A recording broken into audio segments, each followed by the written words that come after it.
Ini zikir-zikir sesat ini. Udah sesat fix, bid'ah, bid'ahnya dolalah, dolalahnya finnar, sesat. Nggak boleh. Jangan mudah menyesatkan sesuatu yang kita belum tahu. Kadang orang-orang yang mudah membid'ahkan, ini bid'ah, ini sesat, itu orang-orang yang sebenarnya hatinya ini harus dikendalikan. Karena terus berprasangka buruk pada siapapun. Yang mereka lihat salah, disalahkan, diharamkan, terus dijustifikasi. Padahal kebenarannya masih perlu dipertanyakan dan dipelajari. Sekelas Imam Syafi'i aja pernah berkata, semakin aku belajar, semakin aku sadar bahwa banyak hal yang belum aku tahu. Kita ini siapa? Mujtahid bukan, imam madhab juga bukan, ulama juga bukan, kok mudah menyesatkan dan membid'ahkan. Sebenarnya juga konten-konten semacam ini nggak boleh dipublikasikan teman-teman, karena khawatir menimbulkan fitnah. Tapi karena ini udah terlanjur FYP, jadi mau nggak mau saya klarifikasi. Ini namanya torikoh. Torikoh artinya perjalanan. Perjalanan seseorang untuk membersihkan hatinya dari sifat hikdu, riya, unek-unek, takabur, dengki, membentuk sifat wara, mendekatkan dirinya pada Allah, husul dengan zikir. Ala bizikrillahi tatma'inul qulub. Apa yang dizikirkan? Afdalu zikri fa'lam annahu la ilaha illallah. La ilaha illallah. Dan ini melalui metode khusus dengan mursyidnya. Jadi harus ada guru, harus ada mursyidnya. Nggak boleh sembarangan. Zikir itu nantinya ada dua, ada zikir zahar, kencang kayak gitu kayak tadi, la ilaha illallah, la ilaha illallah. Dan itu punya tujuan, nggak sembarang illallah-illallahan. Tujuannya adalah membersihkan latifah yang ada di diri kita, sifat-sifat yang tidak bagus, agar bersih, agar sembuh dengan metode melalui zikir. Ada lagi nanti zikir sir, rahasia antara kita dengan Allah aja, hati kita yang bermain zikir. Ya kan, tanda-tanda seseorang jatuh cinta adalah ketika dia banyak mengingat orang yang dicintainya. Dengan apa? Dengan zikir. Nggak ada yang salah sebenarnya, hanya saja kadang-kadang kita mudah menyalahkan. Dibahas di dalam buku Al-Fuyudatur Rabbaniyah. Itu hasil kesepakatan besar Jam'iyah Thariqah Al-Mu'tabarah Nahdlatul Ulama 2012 yang kata pengantarnya ditulis oleh Habib Lutfi bin Yahya. Ini teman-teman bukunya, silahkan kalian buka. Ini ngebahas tentang permasalahan thariqah. Kurang lebih di Indonesia sendiri ada 42 thariqah lebih yang tersebar. Salah satunya adalah TKN, Thariqah Qadiriyah, Naqsabandi, Ba'alawi. Kemudian ada lagi Tijaniyah. Banyak thariqah yang tersebar. Dan itu nggak salah. Yang salah kita.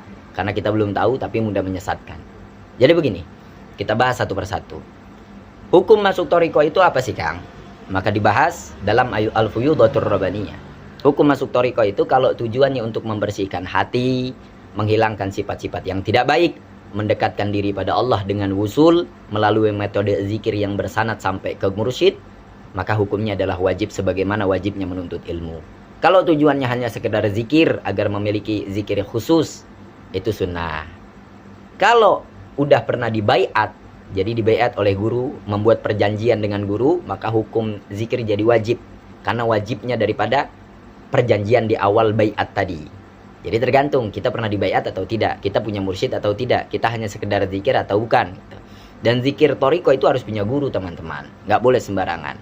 Apakah thariqah ini sanadnya sampai ke Rasulullah? Sampai, dibahas di dalam kitab Al-Ma'arif Al-Muhammadiyah. Asanidul awliya ila Rasulillah sallallahu alaihi wasallam faqad soha anna aliyan radhiyallahu anhu.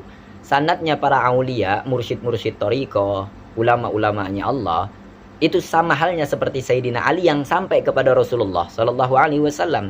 Jadi tidak ada yang diperdebatkan dan dipermasalahkan. Bahkan dulu di zaman kolonial Belanda, thariqah itu seperti ilmu fikih yang dikaji di setiap kampung-kampung.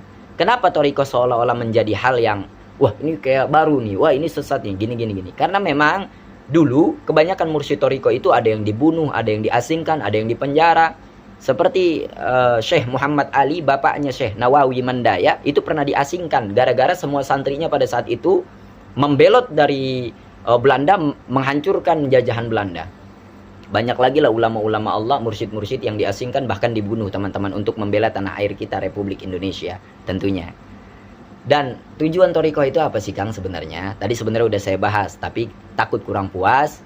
Ada referensinya di dalam kitab Muraqe Ubudiyah ala Bidayatul Hidayah. Dalam Bidayatul Hidayah Imam Ghazali, wa thariqatu hiyal amalul wajibatu ilaih. Thariqah adalah sebuah perjalanan amal yang mewajibkan seseorang melaksanakan kewajiban dan kesunahan. Bahkan nanti pada seorang wali, hal sunnah itu bisa menjadi wajib karena satu hal yang tidak boleh ditinggalkan, seperti sholat malam, terus baca Quran. Abu Yadim Yati Cidahu itu menamatkan Al-Quran 1 hari semalam. Nah, banyak lagi ulama-ulama yang tidak bisa disebutkan satu persatu. Mereka guru-guru mursyid, mereka pengamal torikoh, itu zikir ribuan, bahkan ratusan ribu setiap harinya. Kita siapa? Kok dengan mudah menjustifikasi salah, salah, dan salah? Nggak boleh begitu teman-teman ya. Jadi torikoh adalah perjalanan. Torikoh itu ibarat syariat adalah lautan. Torikoh perahunya, makrifat adalah tujuan.